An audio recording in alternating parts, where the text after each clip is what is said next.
He's Tim. And he's Sam. And this is Cinematators. That's right.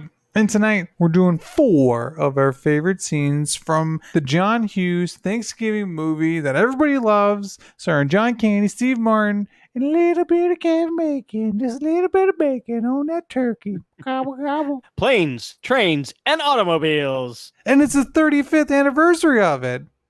What?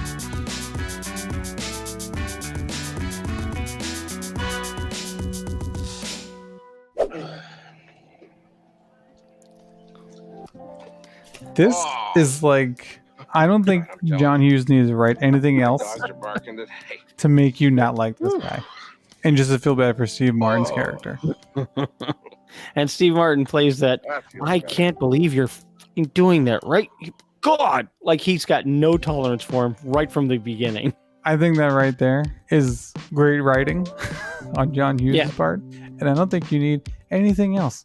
I think being on a plane with a person who takes off their shoes and socks and rubs their feet right there next to you, loudly groaning and swinging the sock around. That's all you need. That's all you need to be like, I'm done with this person. I could have not seen anything else, even in the hotel scene or any of those stuff. That's all for me. Sold. Done. 100%. I've been on a plane with people like that. I'm over it. I'm over it. I mean, didn't you notice on the plane when you started talking, eventually I started reading the vomit bag? Didn't that give you some sort of clue, like, hey, maybe this guy's not enjoying it? You know, everything is not an anecdote. You have to discriminate. You choose things that are funny or mildly amusing or interesting. You're a miracle. Your stories have none of that. They're not even amusing accidentally. He's tearing apart Del Griffith here, and he thinks he's totally right here. He's like, yeah, I'm just going to go off on this guy. And to us, this is pretty damn funny. Although John Candy's reaction is just like, ooh, ouch. It goes from ha ha ha to ouch. And that's partially credit to the writing to have this scene go so rapidly, a 180 right at the end. Look at the look on his face. The acting. I expect you to have a little string on your chest, you know, that they pull out and have to snap back. Except I wouldn't pull it out and snap it back. You would. I love that. And right there, the heartbreak on this guy's face. John Candy should have gotten an Academy Award for this. He's playing the drama during a comedic scene and nailing it. You want to hurt me? Go right ahead if it makes you feel any better. I'm an easy target. Yeah, you're right. And now the regret. I talk too much. I also listen too much. I could be a cold-hearted cynic like you, but I don't like to hurt people's feelings. You think what you want about me. I'm not changing. I like my wife likes me. My customers like me. Because I'm the real article. What you see is what you get. And that right there goes from comedic to sympathetic. It shifts so quickly and so without missing a beat, and it doesn't draw it out too much. It shifts just on a dime so quickly and so organically. And it was so well acted. Had Del Griffith not reacted that way, Steve Martin's character, Neil Page, could have just been like, yeah, I told that guy. I told him how I felt, and I feel good about it. But when he sees the pain on his face and hears the pain in his speech, it's just like, oh, I instantly regret all that. You didn't just hurt his feelings, you crushed his soul.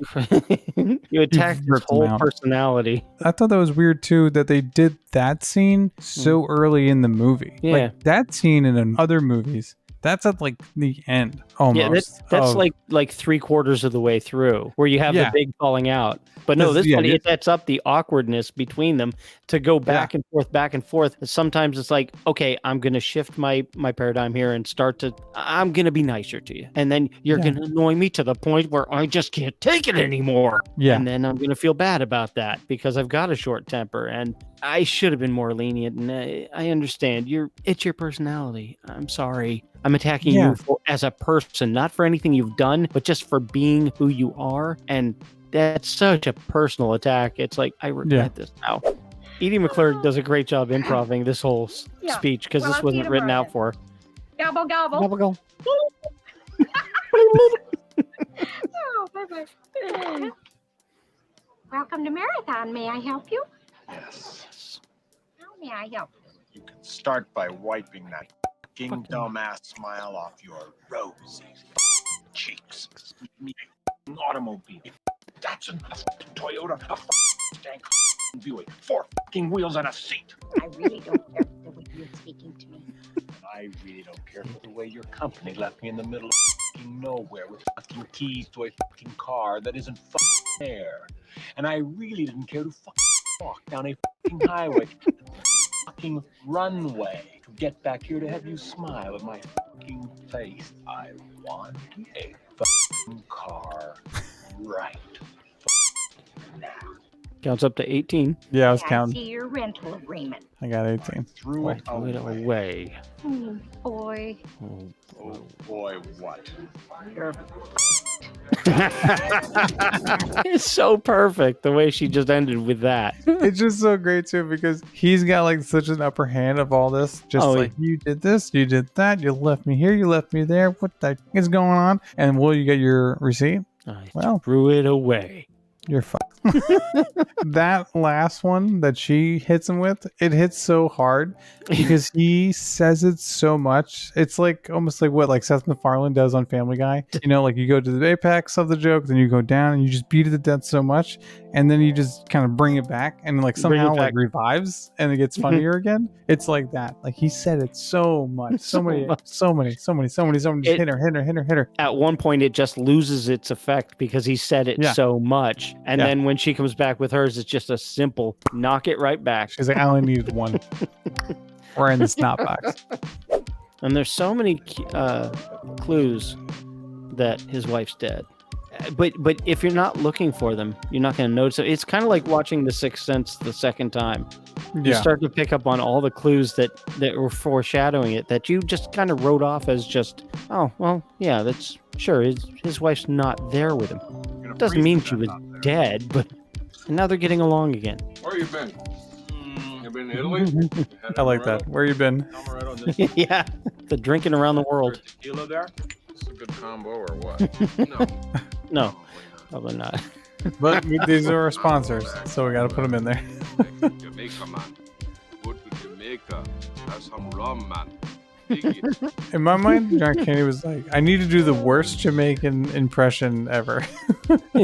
Well, what I was thinking was, that's how Dale would do it. For me, I was thinking it's either his audition for Cool Runnings. Oh, God. But at least he didn't say Mon. You know, I thought it did say Jamaica Mon. Mon. No, he said man. Oh, okay. Not the Mon. But that scene right there, that reaction on his face, he's just about to crack and tell him the truth about his wife. Love and then doesn't. Is not it's so painful when you see it after knowing just to the wives. And so painful, and the pain on his face just wow. It goes to credit John Candy on his acting ability. You know how he could portray that in such a comedic movie, and just a minute ago he was doing that crappy Jamaican accent, and then just immediately when brings up, well, at least you got a wife to go home to. It's just his acting. I'm so impressed. Always have been. But this movie in particular just really shows me the range that he goes through just in one scene. Earlier scene where he goes from complaining to Steve Martin saying, you know, you're not that great. Who told you to get a room? And then, sure, you could just say that about me. I like me. My wife likes me. My clients like me. And it's just like, whoa. He just went from like kind of being just as angry to suddenly being hurt. Yeah. And it happens just like that. And the way he just switches that on, it seemed both natural and sudden at the same time. And for him to switch gears like that is just a tribute to his acting ability. And for him to go from joking around with Steve Martin just there, and then when Steve Martin brings up his wife and the fact that he's been drinking, so he's going to be a little bit more emotional, and he's fighting, telling him, he's like, yeah, he looks angry. Angry and hurt. I think he's kind of angry with himself because he's like, am I going to keep this secret from him still? And he's like, love is not a strong enough word. Okay. And he found his way out, but he had to think about it. You could see the gears turning as he's trying to think, how am I getting out of this? Because I don't want to tell him. I don't want to spoil this right now. I don't want to bring this up. I don't want to think about that. So. All right, Sam, that was Planes, Trains, and Automobiles. What are we thinking? I'm thinking it made me laugh. It made me cry. It made me feel a little inside. Writing was great. The acting was phenomenal, obviously. And I really love the camera work. I thought the camera work was really good. Yeah. I thought they captured the great comedic moments, and then they went in tight to capture a lot of great sentimental moments. And I did it perfectly. Both actors were just really knocking it out of the parks on this one. It's funny because there's not a lot of Thanksgiving movies, and I think this is one of the staple Thanksgiving movies out of all 4 of them. So we got to spread them out. Yeah. Unlike Halloween and Christmas, we only going to do one Thanksgiving movie in all of November. We're limited on our choices. I can't wait till we get to the WKRP Turkey Drop special. But oh my God, we're gonna scrape in the barrel. And happy Thanksgiving, everybody! Happy Thanksgiving. I'm thankful that we got this time to spend together and to spend with the viewers. Yes, I agree, Sam. I'm thankful for you and my cat that just walked by, and my family, and the viewers, and everybody who's helping us grow the channel, who's enjoying it. I thank you guys. I don't know even if you're not enjoying it. Even if you're not enjoying it, as long as you're supporting it. Yeah. Well, for Cinematators, he's Tim. He's Sam.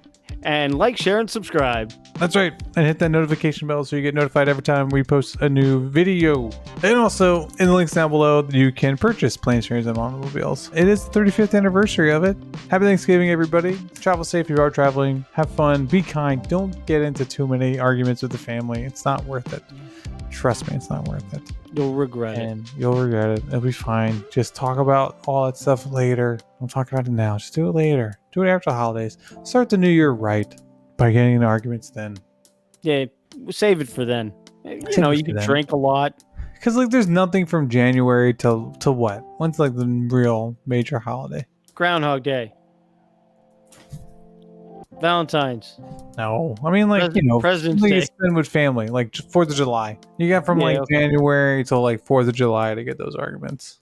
That's a little holiday tip. And keep on dancing. That's right.